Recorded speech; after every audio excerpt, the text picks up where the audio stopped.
So hello guys, my name is Rajendra Sahu and welcome back to my channel. So दोस्तों, क्या आपको पता है कि आपका टायर आपको खुद इंडिकेट करने लग जाता है जब वो पुराना हो गया रहता है, और वो आपको ये भी बताता है कि उसे आपको चेंज कर देना चाहिए। तो आज के इस वीडियो में मैं आपको बताऊंगा कि किस तरह आप अपने टायर का ख्याल रख सकते हैं और कब आपको अपने टायर्स को चेंज कर लेना चाहिए।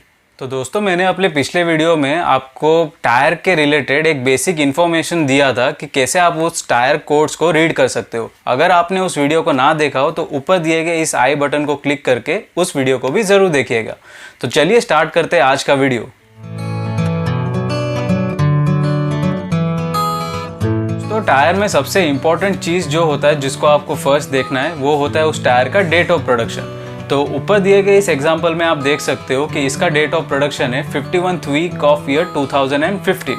सो आपको इंश्योर करना है कि जो भी आप टायर यूज़ कर रहे हो अपने बाइक या कार में, उसका नॉर्मली आप 5 या 6 साल से ज़्यादा उसे यूज़ ना करें, क्योंकि बहुत सारे मैन्युफैक्चरर्स भी यही रेकमेंड करते हैं कि आप उनके टायर्स को 5 to 6 year he max use करें। क्योंकि उसके बाद क्या होता है कि टायर्स के अंदर जो ऑयल रहता है वो ड्राई अप हो जाता है। तो आप पूछोगे कि टायर में ऑयल कहाँ से आया? तो टायर का जो मेन इंग्रेडिएंट रहता है वो तो रबर ही होता है, और रबर मोस्टली सिंथेटिक रबर्स होते हैं, और ये सिंथेटिक रबर जो क्रूड ऑयल में पॉलीमर पाया जाता है वो पॉलीमर से बनाया हुआ रहता है। तो टेक्निकलिटी को अगर साइड में रखें तो जो ऑयल रहता है टायर में वो विथ एज या जैसे कि काफ़ी सालों होने के बाद वो ड्राई अप हो जाता है। तो टायर का जो ग्रिपीनेस रहता है वो विथ एज फिर लूज होने लगता है, क्योंकि उसके अंदर के ऑयल सारे ड्राई हो गए रहते हैं। तो ये आप अपने टायर को देख के भी पता लगा सकते हो। तो ऊपर दिए गए इस इमेज से आप देख सकते हो कि इसका जो साइड वॉल है या इसके जो टायर के सरफेस पे क्रैक्स आने लगे, तो ये एक इंडिकेशन रहता है कि आपका टायर ओल्ड हो चुका है या इसके ऑयल मतलब ड्राई अप हो चुके हैं। तो जैसे ही ये इंडिकेशन आपका टायर आपको देने लगे तो आप समझिए कि आपको टायर अपना चेंज करना पड़ेगा।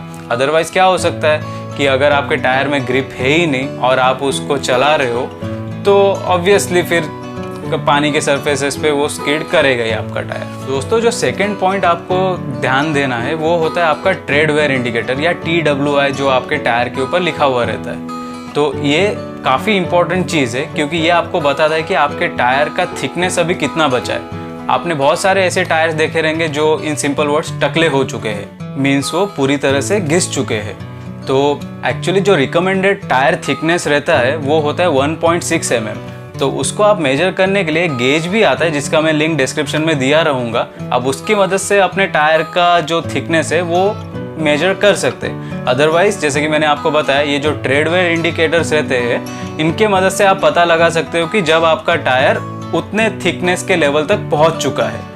तो ये काफ़ी इंपॉर्टेंट चीज़ है, क्योंकि जब आपके टायर का लेवल अपने ट्रेड वेयर इंडिकेटर के लेवल तक आ जाए तब आपको समझ जाना चाहिए कि आपके टायर का थिकनेस काफ़ी कम हो चुका है और आपको उसे चेंज कर देना चाहिए। बट अगर आप उसी टायर को और चलाते रहोगे और उसको और घिसते रहोगे तो मैं आपको बताता हूँ कि उससे और क्या क्या प्रॉब्लम हो सकती है। तो चलिए बात करते हैं सबसे पहले प्रॉब्लम की। तो आपके टायर के ऊपर जो ट्रेड्स रहते हैं उसका एक खास फंक्शन रहता है। उसका ये फंक्शन होता है कि वो वाटर को चैनल आउट करता है या वाटर को निकालता है। तो मान लीजिए आप अपने टायर को एक मॉनसून सीजन में पानी से भरे रोड पे चला रहे हो, तो वो ट्रेड्स का ये काम है कि आपके टायर और रोड सरफेस के बीच में जो पानी आ रहा है उसको वो निकालते जाता है या उसमें से चैनल आउट होता रहता है पानी। बट आप ही इमेजिन कीजिए, अगर आपके ट्रेड्स इतने ज़्यादा घिस चुके हैं कि ट्रेड्स बचे ही ना हो तो पानी निकालेगा कैसे?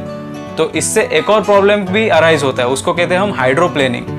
तो हाइड्रोप्लेनिंग में क्या होता है, आपके टायर और रोड के बीच में मान लीजिए कुछ ऐसा होता ही नहीं है ट्रेड्स की वो पानी को निकाल सके। फिर क्या प्रॉब्लम होगा, हाई स्पीड में आपका जो टायर और रोड के बीच में फिर पानी आ जाएगा। तो ये तो सही कंडीशन है नहीं, आप इमेजिन कर ही सकते हो।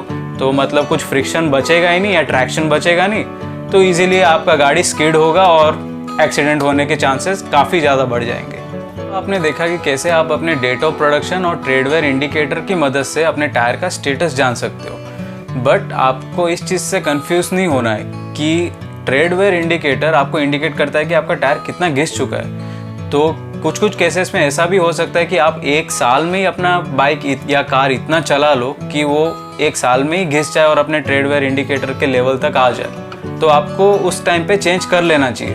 सेकेंड केस ये है कि अगर आपका बाइक या कार स्टेशनरी रहता है, ज़्यादा चलता नहीं है, तो आप ऑब्जर्व करोगे कि उसका जो ट्रेड वेयर इंडिकेटर है वो लेवल तक वो कभी पहुंचेगा ही नहीं। बट अगर वो 5 या 6 साल से ज़्यादा अपने गराज में ऐसे ही पड़ा हुआ रहेगा, तो जैसे कि मैंने आपको पहले बताया कि उसमें क्रैक्स वगैरह डेवलप हो जाएंगे और वो ड्राई अप हो जाएगा, तो उस केस में भी आपको चेंज कर देना है। तो ये दोनों चीज़ों को आपको ध्यान में रखना है। तो इसके अलावा जो मेन चीज़ है जिसको आपको ख्याल रखना है अपने टायर मेंटेनेंस के लिए, और जो कि काफ़ी नेग्लिजेंट पॉइंट है और लोग काफ़ी उसको नेग्लेक्ट करते हैं, वो होता है अपने टायर का प्रेशर। तो आपको अपने टायर में हमेशा रिकमेंडेड प्रेशर ही फिल करना है। ऐसे आप बहुत केसेस देखते होंगे कि कुछ लोग एक बार टायर फिर जब भी मान लीजिए पेट्रोल पंप पे पेट्रोल भराने जाते, सिर्फ उसी समय ही वो अपना टायर का प्रेशर चेक करा लेते, और फिर मान लीजिए 15-20 दिन बाद या महीने भर के बाद जब भी उनको लगे कि अरे बहुत ज़्यादा ही कम हो गया टायर का प्रेशर, तभी जाके फिर वो भराते।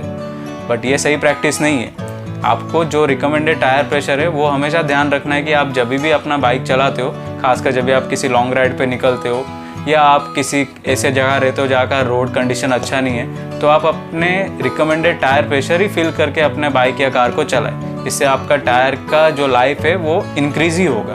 तो दोस्तों, रिकमेंडेड टायर प्रेशर ना रखने से आपको इन 2 कंडीशंस का सामना करना पड़ सकता है। तो पहला है ओवर इन्फ्लेटेड टायर। मान लीजिए आप हमेशा अपने टायर में ज़्यादा ही हवा भर के चलते हो, ये सोच के कि चलो मैं आज भर देता हूँ 35-40 PSI और मस्त अभी 1 महीने तक मुझे टेंशन ही नहीं है चला भरने का बार बार।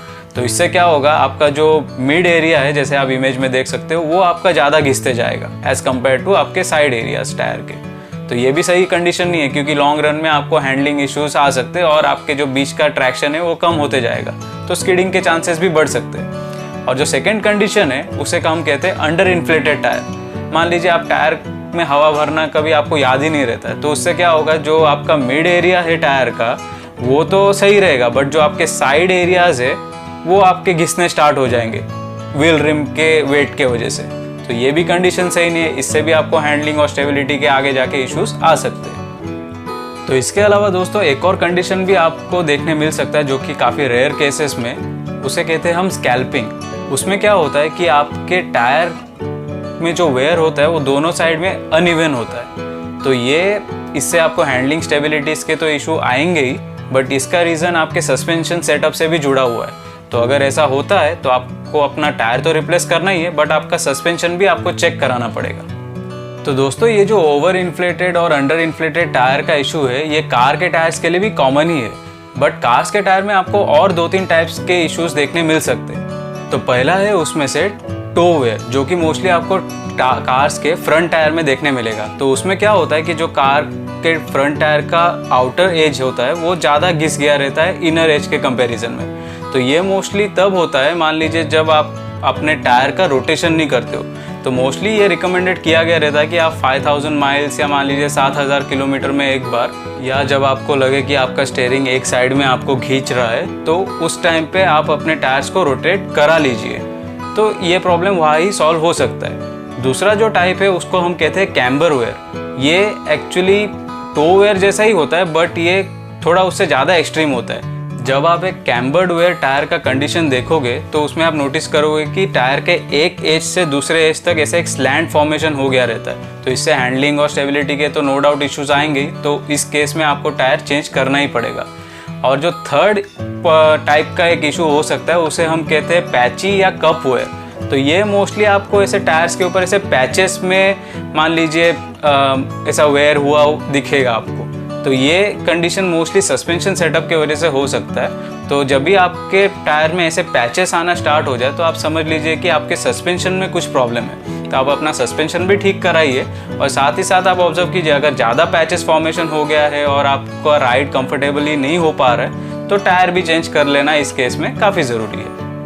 तो दोस्तों, इस वीडियो में मैंने आपको बहुत ही बेसिक और इम्पोर्टेंट जानकारी देने की कोशिश की है, क्योंकि हमारा जो टायर होता है यही हमें और हमारी बाइक या कार को सड़क से जोड़े रखता है, और ये काफ़ी इम्पोर्टेंट पार्ट होता है किसी भी गाड़ी के लिए। भले ही आपके पास कोई महंगी बाइक या सुपर कार या स्पोर्ट्स बाइक हो, बट अगर आपका टायर ही सही नहीं होगा तो इससे आप अपनी जान को और साथ ही जो रोड पे आने जाने वाले लोग हैं उनकी जान को भी आप खतरे में रखते हो।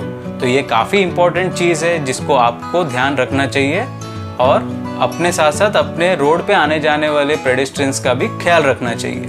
तो दोस्तों, मुझे उम्मीद है कि आपको ये वीडियो काफ़ी पसंद आया होगा और आपको इसमें से काफ़ी कुछ सीखने ज़रूर मिला होगा। तो इस वीडियो को लाइक ज़रूर कीजिएगा और अपने फ्रेंड्स और अपने फैमिली मेम्बर्स के साथ ये वीडियो शेयर ज़रूर कीजिएगा ताकि ये इन्फॉर्मेशन उन तक भी पहुंच सके।